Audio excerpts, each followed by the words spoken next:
Hello everyone, আসসালামু আলাইকুম। Welcome back to my channel. আপনাদের মাঝে চলে এসেছি বিফ কাচ্চির রেসিপি নিয়ে। চলুন তাহলে শুরু করা যাক। একটা পাতিলে 4 কাপ বাসমতি চাল নিয়ে নিলাম।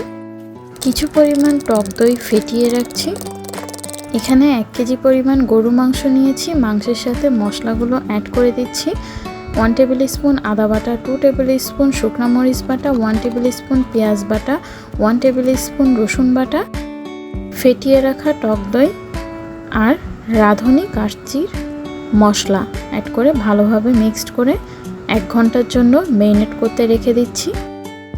এর ভিতরে স্পেশাল একটি মশলা তৈরি করে নিচ্ছি।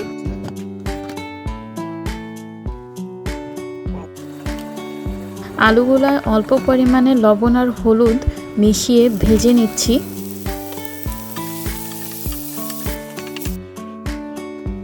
কড়াইতে পরিমাণ মতো তেল দিয়ে চপ করে রাখা 2টা অনিয়ন পেঁয়াজ ব্রেস্তার জন্য তৈরি করে নিচ্ছি।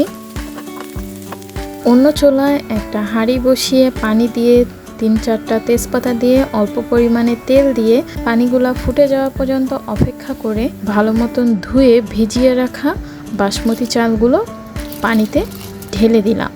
60% চাল ফুটে গেলেই চুলা থেকে নামিয়ে পানি ঝরিয়ে ঠান্ডা করতে রেখে দিলাম। অন্য চুলায় কড়াই দিয়ে পরিমাণ মতো তেল দিয়ে ম্যারিনেট করা মাংসগুলো কুক করে নিচ্ছি। কিছুক্ষণ পরে মাংসের সাথে স্পেশাল যে মশলাটি তৈরি করেছিলাম সেটা অ্যাড করে দিলাম।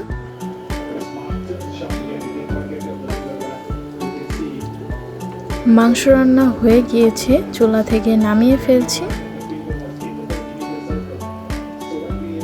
একটি কড়াইতে 2 টেবিল স্পুন খাঁটি ঘি দিয়ে প্রথম লেয়ারে রান্না করা গরু মাংস দিয়ে দিলাম। দ্বিতীয় লেয়ারে রান্না করা বাসমতি চাউল দিয়ে পেঁয়াজ বেরেস্তা দিয়ে দিলাম। দেন অল্প পরিমাণে ধনিয়া পাতা অ্যাড করে দিলাম। কয়েকটা কাঁচামরিচ দিয়ে আবারও রান্না করা বাকি মাংসগুলো দিয়ে দিলাম। লাস্ট লেয়ারে বাকি কুক করা রাইসগুলো দিয়ে 2 টেবিল স্পুন আবারও ঘি দিয়ে দিলাম। দেন পেঁয়াজ বেরেস্তাগুলো দিয়ে দিলাম।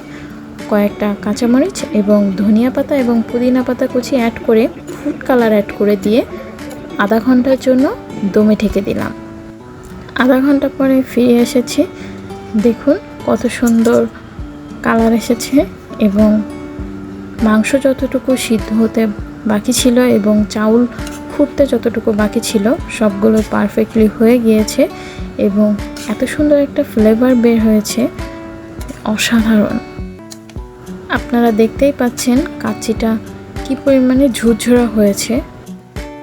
মাংস এবং রাইস মিক্সড করা হয়ে গিয়েছে, এখন পরিবেশনের পালা।